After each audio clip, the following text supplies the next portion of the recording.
why we can't provide value brands in the services sector, even in the B2C area. I think that there could be huge opportunities. Unleashing the power of groups like this would definitely, and that's how the big ideas come from, something like that. So I wouldn't take a defeatist perspective on that. But I think what he's saying is also true. I mean, for example, for one of the jewelry manufacturers, they gave us, when I was in Lintas, they gave us the account to launch in New York, jewelry in New York. And we went and engaged some local PR agency, we engaged some local, and we found that the level and scale of investment that is required to enter New York is just out of reach and that is an organized sector brand. But it could be different. There could be a different delivery model that we could have developed. It could have been totally web-based jewelry delivery. That could have been a solution to having a store in downtown New York. So I think that is where the innovations would come in. I think he also mentioned that it's not a question of whether you can do it, it's a question of how you can do it. What does it take to do it? I think the answer I would like to take 2 minutes here. Stand out for development. 1997, how was the 5 crore turnover? So 5 crore turnover. You should go to Shopper Store. This is not looking for Vadapav perspective and everything.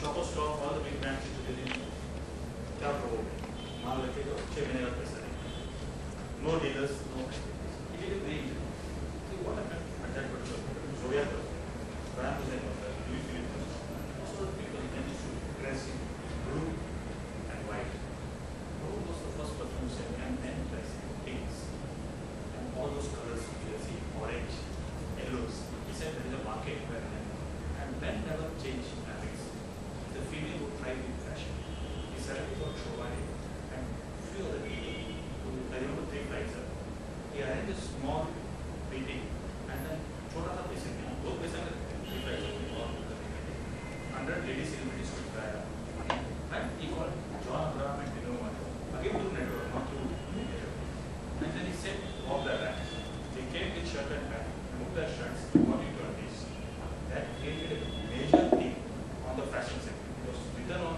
Savvy and some other magazine about a new way. Suddenly he had 800 inquiries all over India for leadership. That didn't require a huge amount of marketing and brand building. One event, one PR, and then the whole thing starts rolling. And today it's got a name for itself in the fashion sector. There is a small space here. So it doesn't, कभी भी देर नहीं होता है, कभी भी I 100% feel that it नहीं होता है. एक आइडिया अच्छा रहेगा तो उसके लिए that energy and team comes and it pushes you. One, I'd like to respond to that. If you look at the whole business, why is ITE, especially in the ITES space, KPOs, BPOs, we are in the value business. All of India is offering value. It's not a brand. I'm not talking about a brand, but I think the opportunity we have is tremendous because we have intelligent manpower who comes at a lower cost. So. I think in India the opportunity to create value is amazing. And I completely agree with this one statement that came out to me was thought-provoking because we also observed with TiE that one difference perhaps is also in our mindset. I think there is still a survival mindset for Indian entrepreneurs, whereas compared with choice, to get into this line of thought or even to think of value that you choose to do that. I think that was a big point that Raj was saying.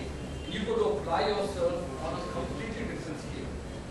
And I think a big point that we at TiE need to look at and what we all need to discuss is how can we shift, because absolutely I think everybody is out here saying there is no dearth of opportunity, but how do we shift our mindset from survival to choice? Believe me, that is a continuous process because there are times you notice, we interact with people day in and day out. You reach a scale where from every conventional point of view or opportunity point of view, there's just way up, but then there's fatigue value. So I think there's something that we need to introspect about. But this session was so very insightful. I tell you, Punesh, lovely. Thank you so much. Raj, I want to thank you. On behalf of all of us,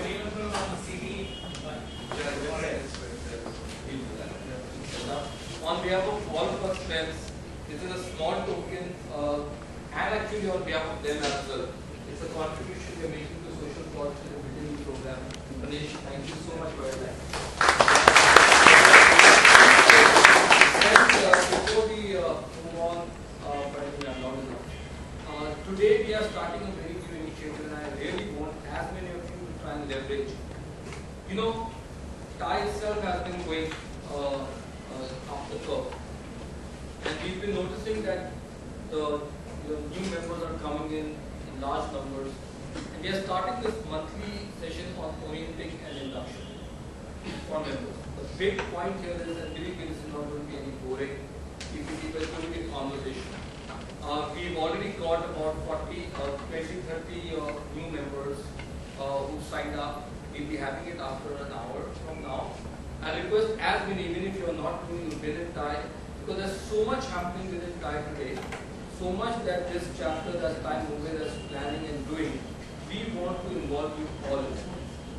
And TiE is frankly not about a program to program or event to event. We are not in the event management thing. We are about creating value, and there is a lot that we can all do together.